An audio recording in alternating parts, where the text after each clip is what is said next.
Welcome to Reading Story and Friends. Today we are reading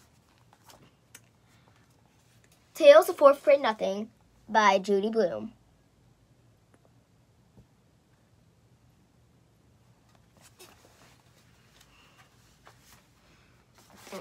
I'm gonna read it back. 2 is a crowd when Peter and his little brother. Wait. My biggest problem is my brother, Farley Dexter Hatcher.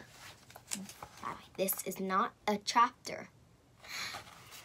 Everybody calls him Fudge.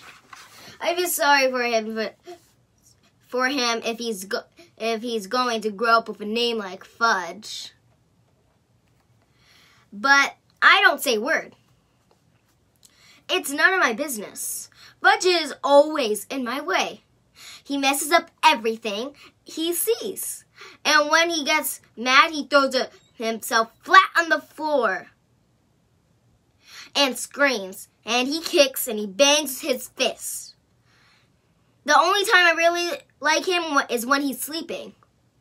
He sucks 4 fingers on his left hand and makes a slurping noise. When Fudge saw Dribble, he said, "Oh, see?" And I said, "That's my turtle. Get it? Mine. You don't touch him." Fudge said, "No, touch." Then he laughed like crazy. Now, I'm going to start reading.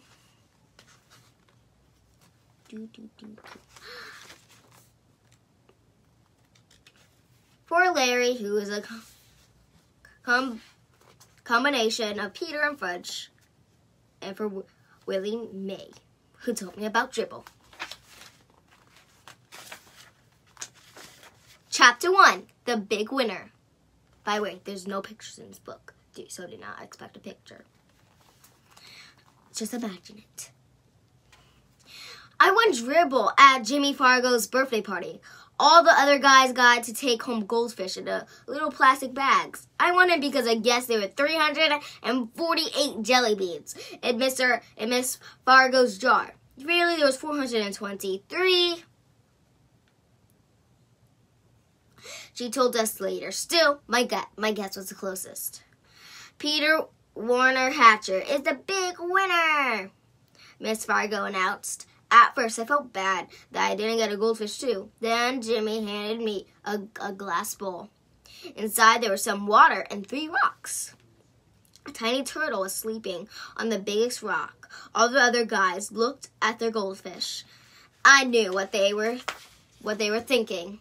They wished they could have a green turtle, too.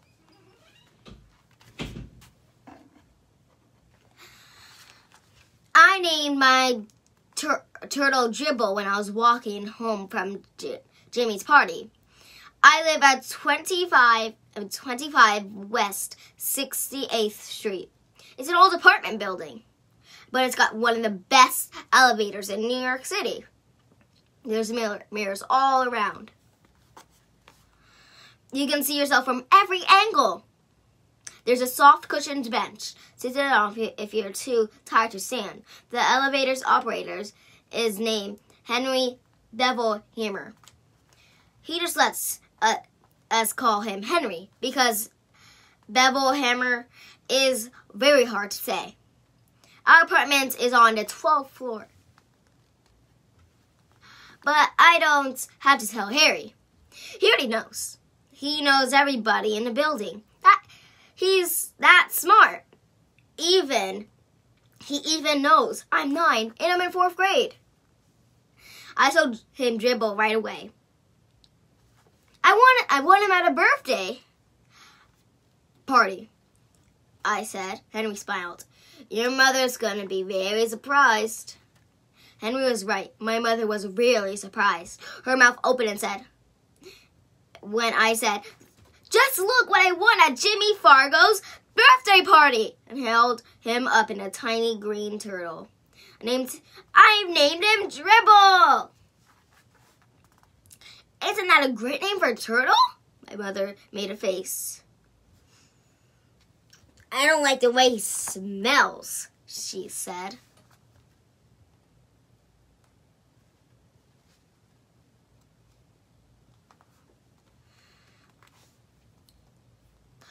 What do you mean? I asked. I put my nose right down close to him. I didn't smell anything but turtle, so Dribble smells like turtle, I thought. Well, he's supposed to. That's what he is.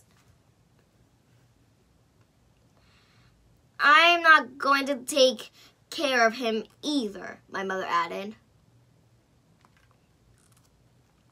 Of course not, I told her. He's my turtle, and I'm the one who's going to take care of him. You're going to change his water and clean out his bowl and feed him and all of that? She asked. Yes, I said. And eat him more. I'm going to see it to it that he's happy. This time my mother made a funny noise, like a groan. I went into my bedroom. I put Dribble on top of my dresser. I tried to pet him and tell him that he would be happy living with me, but it isn't easy to pet a turtle. They aren't soft and furry, and they don't lick you or anything. Still, I had my very own pet at last. Later, when I sat down at the dining table, my mother said, I smell turtle. Peter, go scrub your hands. Some people might think that my mother is my biggest problem. She doesn't like turtles, and she's always telling me to scrub my hands. That doesn't mean just run them underwater. Scrub means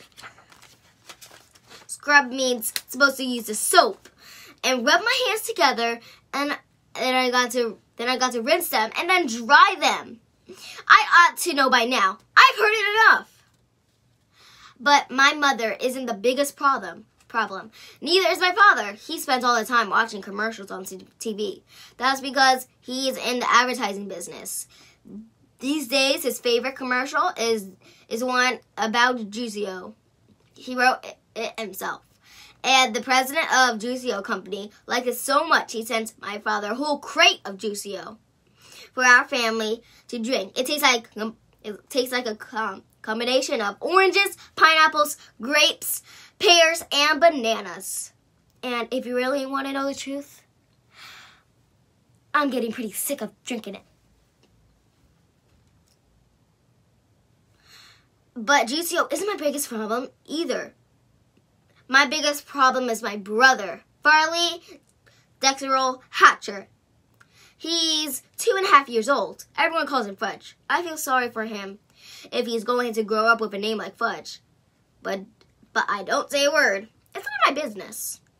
Fudge is always in my way. He messes up everything he sees. When he gets mad, he throws himself flat on the floor and screams. And he kicks, and then he bangs his fists. The only time I really like him is when he's sleeping. He sucks 4 fingers on his left hand and makes a slurping noise. When Fudge saw Dribble, he said, "Ooh! See?" And I said, "That's my turtle. Get it? Mine. You don't touch him." Fudge said, "No touch." Then he laughs like crazy.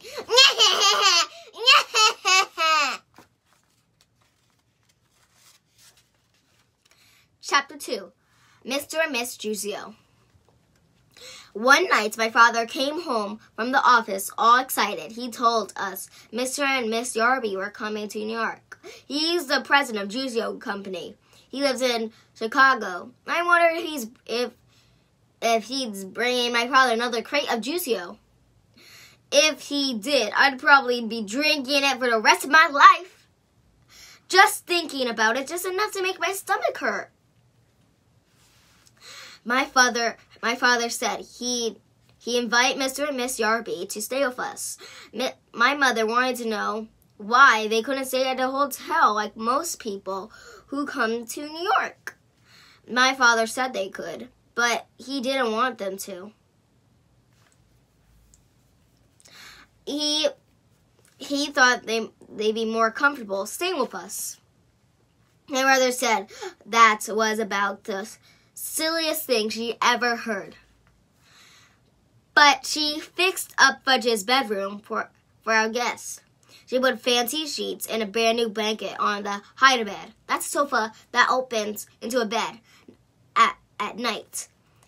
It's in Fudge's room because that used to be our den. Before he was born, we watched TV in there. And lots of times Grandma slept over on the hide-a-bed. Now we watch TV right in the living room. And Grandma doesn't sleep over that often. My mother moved Fudge's crib into my room. He's going to get a regular bed when he's 3, my mother says. There's a lot of reasons why I don't like to sleep in the same room as Fudge. I found out that 2 months ago, when my bedroom was being painted, I had to sleep in Fudge's room for 3 nights because the paint smell made me cough. For one thing, he talks in his sleep. And if a person didn't know better, a person could get scared. Another thing is that slurpy noise he makes. It's true that I like to hear it when I'm awake. But when I'm trying to fall asleep, I like things very quiet. When I complained about to sleep with Fudge, my mother said, "It's just for 2 nights, Peter." "I'll go sleep in the living room," I suggested, "on the sofa, or even on a chair." "No," my father said, "you will sleep in your bedroom, in your own bed."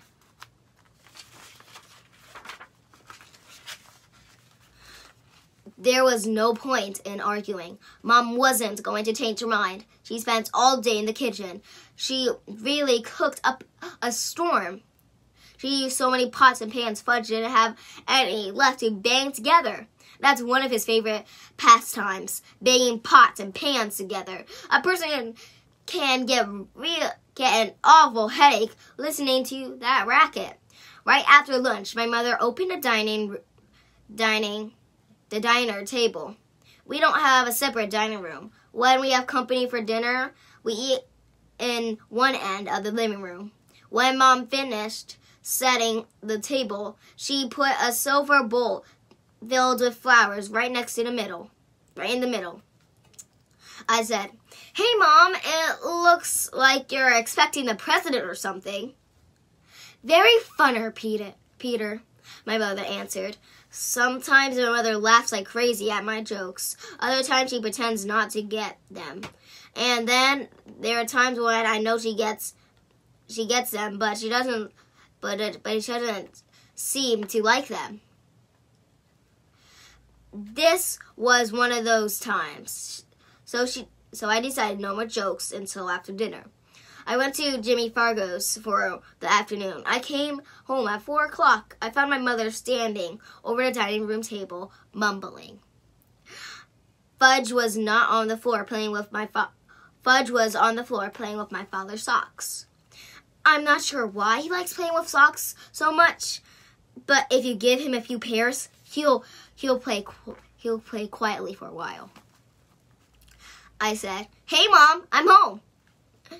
"I'm missing 2 flowers, my mother said. I don't know how she noticed that 2 flowers were missing from her silver bowl, because there are at least a dozen of them left. But sure enough, when I checked, I saw 2 stems with nothing on them. "Don't look at me, Mom," I said. "What would I do with 2 measly flowers?" So we both looked at Fudge. "Did you take Mommy's pretty flowers?" my mother asked him. "No take," Fudge said. He was chewing on something. "What's in your mouth?" my mother asked. Fudge didn't answer. "Show, Mommy." "No show," Fudge said. "Oh, yes." My mother picked him up and forced his mouth open. She fished out a rose petal.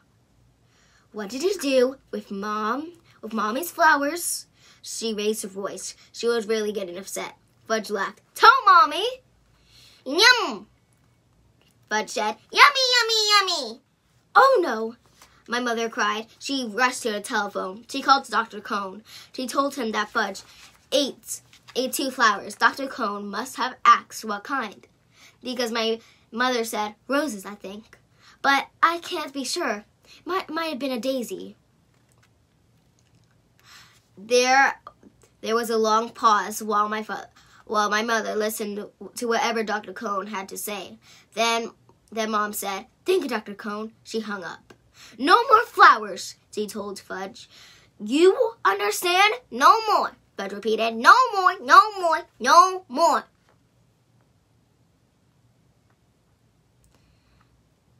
No.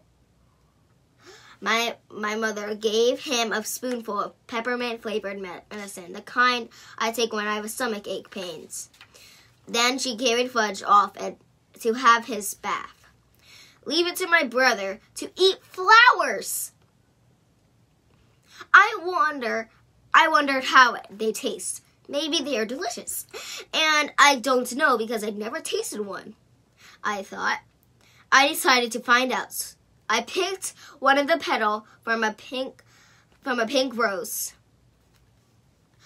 I put it in my mouth and tried to chew it, but I couldn't do it. It tasted awful. I spit it out on the garbage.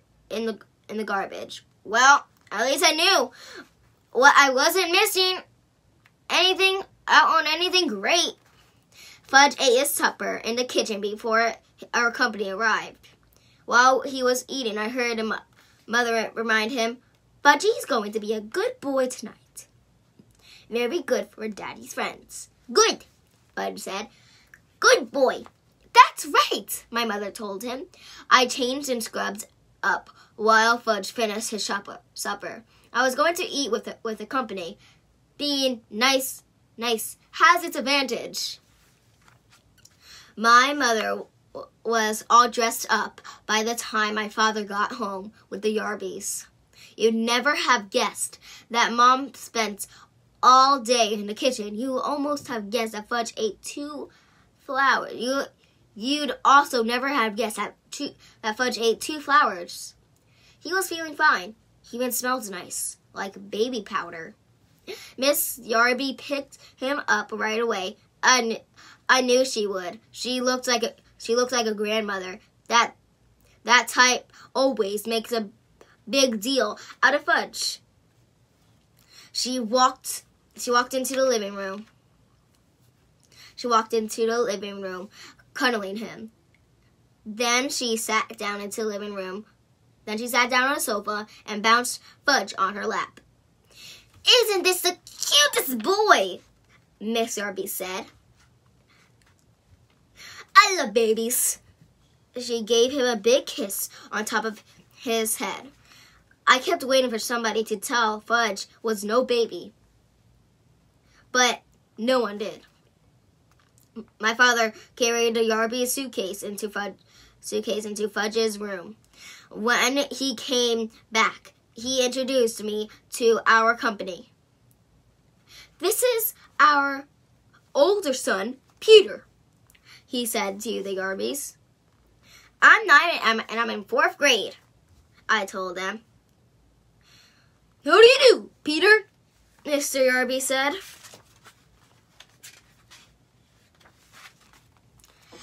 Miss Yarby just gave me a nod. She was still busy with Fudge.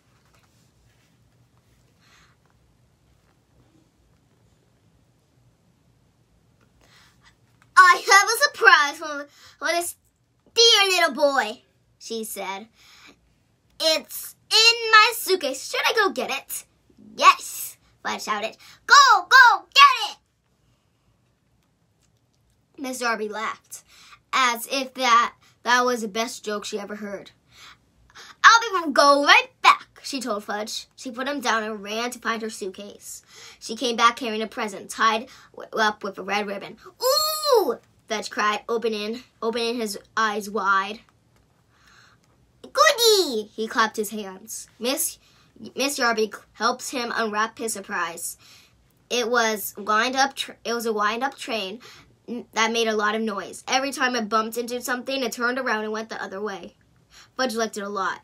He likes anything that's noisy. I said, "That's a nice train." Mr. Darby turned to me. "Oh, I have something for you. Peter," I reminded her. "My name's Peter." "Yes, well, I'll go get it." Miss Darby left the room again. This time, she came back with a flat package. It was wrapped up two red ribbon and all. She handed it to me. Fudge stopped playing with his train looked long enough to come over and see what I got. I took the paper very carefully in case my mother wanted to save it. And also to show Miss Darby that I'm a lot more careful about things than my brother. I'm not sure she noticed. My present turned out to be a big picture dictionary. The kind I liked when I was about 4 years old. My old one is in Fudge's bookcase now. I don't know much about big boys," Miss Darby said. "So the lady in your store said a nice book would be a good idea." A nice book would have been a good idea, I thought. But a picture dictionary, that's for babies. I've had my own regular dictionary since I was 8, but I knew I had to be polite, so I said, "Thank you very much.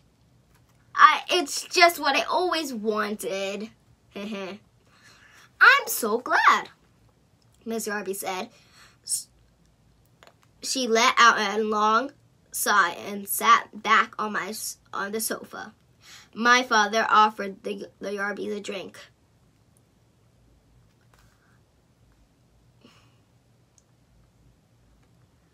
Good idea, Mr. Darby said. "What will it be?" my father asked. "What will it be?" Mr. Darby repeated, laughing. "What do you think, Hector?" "It'll be juicy-o. That's all we ever drink.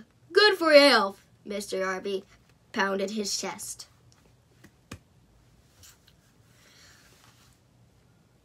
"Of course," my father said, like he knew it all along. "Juicy-o for everyone," my father told my mother. She went into the kitchen to get it. While my father and Mr. Darby were discussing Juicy-o, Fudge disappeared, just as my mother served everyone a glass of Mr. Darby's drink. Favorite drink. He came back. He was carrying a book, my old, worn-out picture dictionary, the same one the Yarbys just gave me.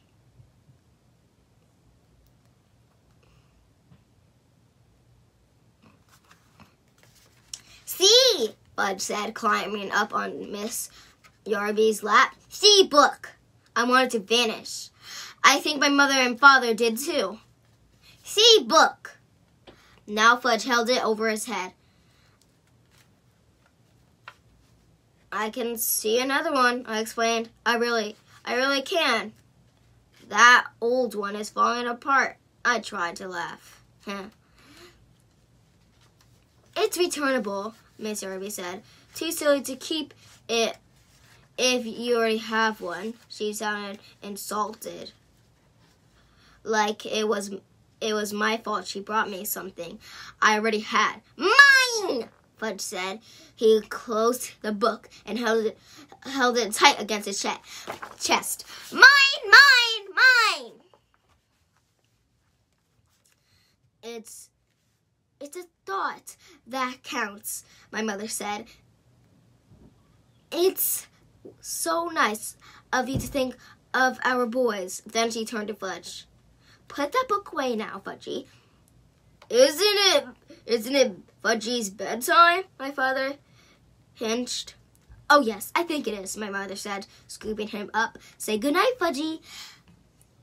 Good night, Fudgy, my brother said, waving at us. Fudgy was supposed to fall asleep before we sat down to dinner, but just in case, my mother put a million little toys in his crib to keep him busy. I don't know who my mother thought she was fooling, because we all know that Fudge can climb out of his crib any old time he wants to.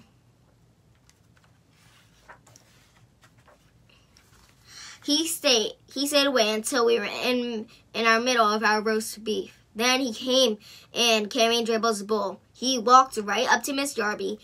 He thought she was his new friend. "See," he said, holding Dribble under her nose. "See, Dribble."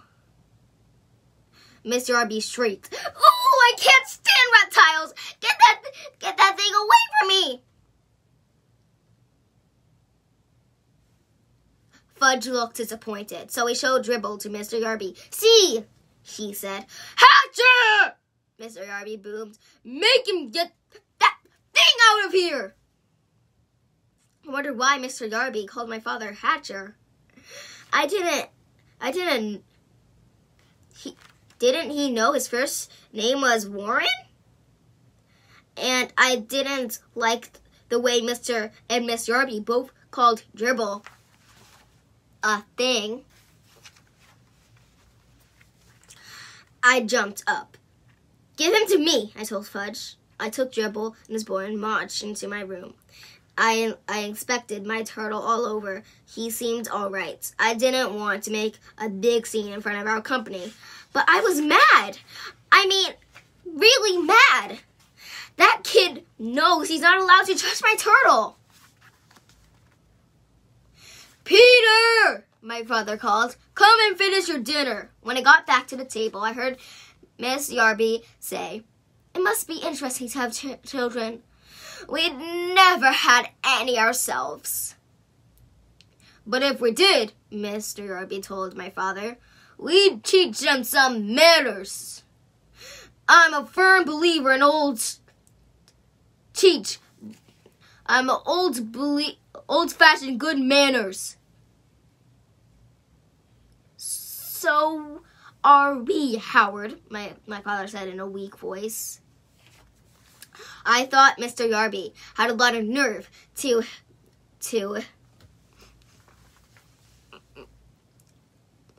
hint that we had no manners. Didn't I pretend to like their dumb old picture dictionary?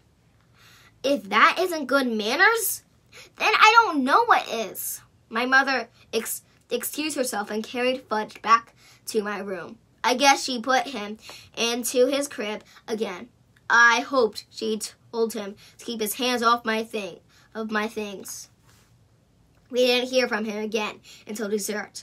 Just as my mother was pouring coffee, he ran wearing a rubber gorilla mask from last Halloween.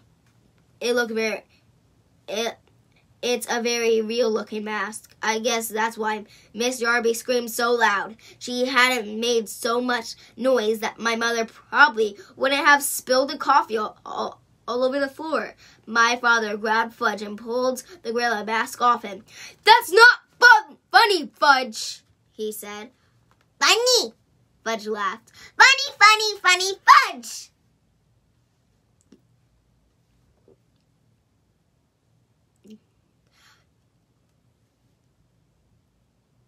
"Yes, sir," Mr. Darby said. "Old-fashioned manners." By the time I'm sure that my father was sorry, the Darbys weren't staying at a hotel. I finally got to bed at 10. Fudge was in his crib slurping away. I thought I'd never fallen asleep. I guess I did. I woke up at once when Fudge was started babbling. He said, "Boo, ma, ba, ma, hashi, bashi." Whatever that means. I didn't even get scared, I whispered. "Shut up." And he did. Early the next morning, I felt something funny on my arm. At first, I didn't wake up. I just felt this little tickle. I thought it was part of my dream. But then I had a feeling someone was staring at me, so I opened my eyes. Fudge was standing over me, and Dribble was crawling around my arm. I guess Fudge could tell I was about to kill him because he bent down and kissed me. That's what he does when my mother's angry at him. He thinks nobody can resist him when he makes himself so lovable.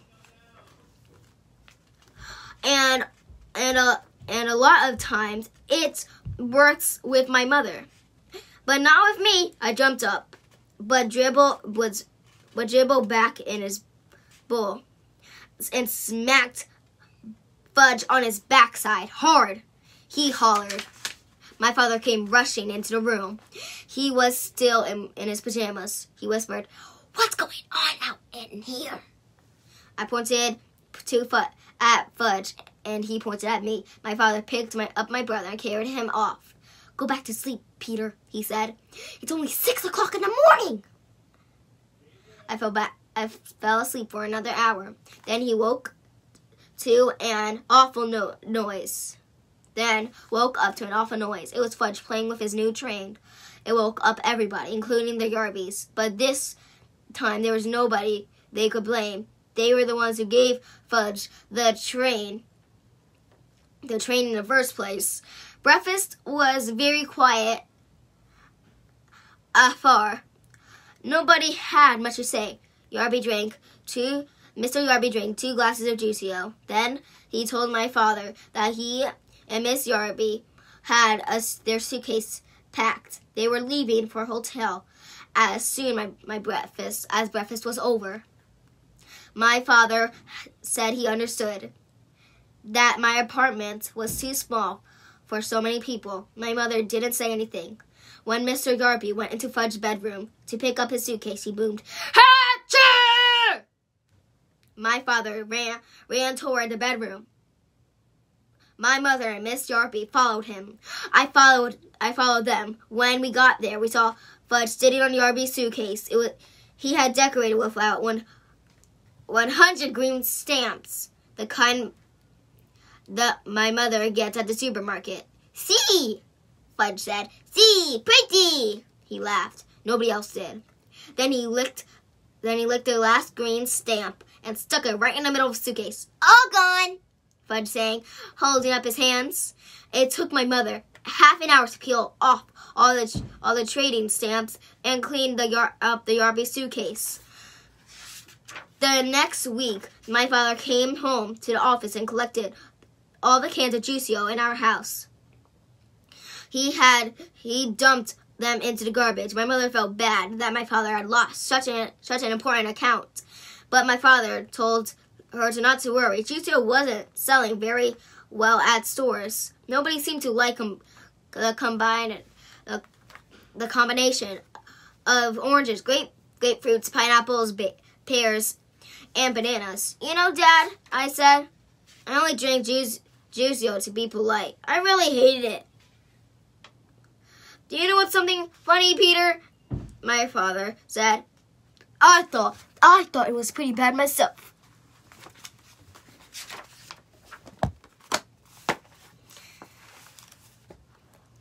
Thank you for watching. And bye.